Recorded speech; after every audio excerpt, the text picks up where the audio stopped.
It's a peach crisp cake that's been perfected. My next guest is a master of her craft, and through trial and error, she's learned how to get moist, flavorful cakes every time.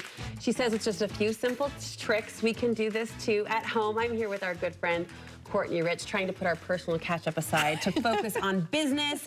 But this is what you're all about, Courtney, is inspiring other women to do it in their own kitchen. Yes, because there's so much joy in the kitchen.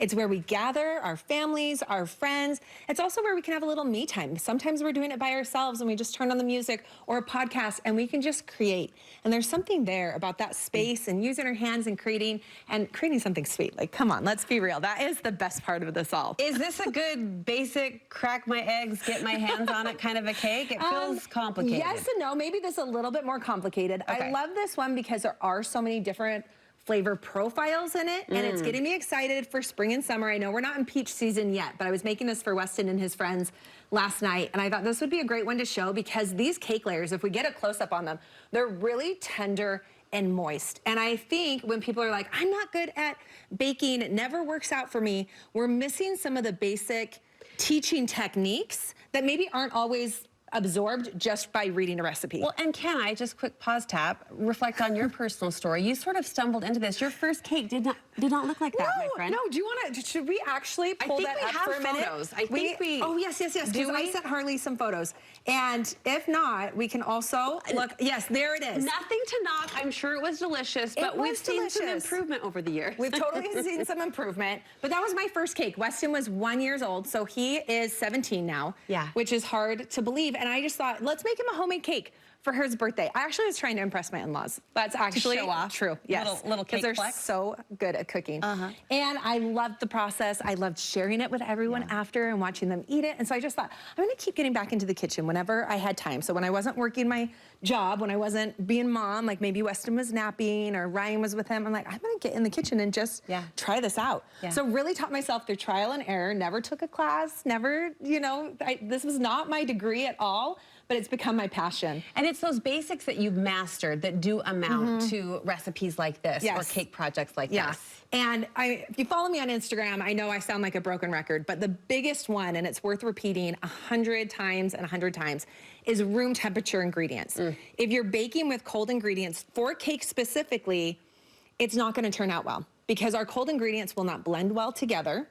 And so we're not gonna get an even mixture in our batter, so things won't rise very well. They're not absorbed into the dry ingredients, which also prevents them from rising. So you're ending up with cake layers that are maybe half this size and really dense in texture. Room level, temperature, what else? So room temperature, and then we also wanna make sure when we're mixing at the beginning, that's when we can turn our speed up. Is this batter or icing? This is better, but look how light and fluffy it is. It is. I could have passed as frosting. I know. We've got just our butter, we've got a little oil, and we have sugar. So you're gonna mix that so it's nice and fluffy, and then as we add our eggs, we still need to make sure those are mixing really well.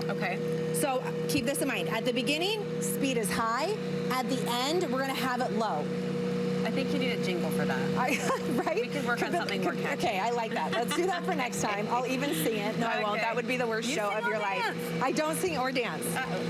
So they say. No, truly. My daughter did not get any of it from me. She's worked on her own. Okay, so look at this batter. It does look like frosting. We want it to be super smooth in texture. There's some visual cues that you're looking for. It's gonna get lighter in color. It's gonna get fluffier in texture. Our speed is high. That shouldn't look separated. That is a cue that maybe it's not mixed enough or our ingredients are too cold. Okay, so she's looking beautiful right now. When we turn down this speed, now we're ready to add our dry ingredients, and then we're gonna mix that or alternate adding it with our wet ingredients. So that might be something like buttermilk. In this case, we've got some yogurt. And what does that do, going from wet to dry? It just, again, helps things mix evenly and smooth, so it's just not all at once. So this is actually peach yogurt in the cake to give it a little flavor. and then we just alternate it. But look how low that speed is. Yeah, as you're switching up. And it's you know, you talk about being a broken record, but these basics do add up to the kind of cakes that we want to make. And in the final 30 seconds we have, this would become your batter. That would then cook up into layers. We could do 3 layers, you could do 2 layers, but I love a 3-layer cake. We've got our vanilla buttercream. You don't even have to do all the fillings. Start simple with maybe one of my recipes that has cake layers and buttercream. Master the cake. Start there, but get the texture right, because that's what will blow people away. Yeah. And then just make you feel more confident and more excited to get into the kitchen again and again. All right, Cake by Courtney. Of course, she has her cookbooks. Instagram is also where you'll find tutorials and recipes and just a peek into her lovely life that she so graciously shares with all of us. We do love you. Thank you so much. Love you, friend.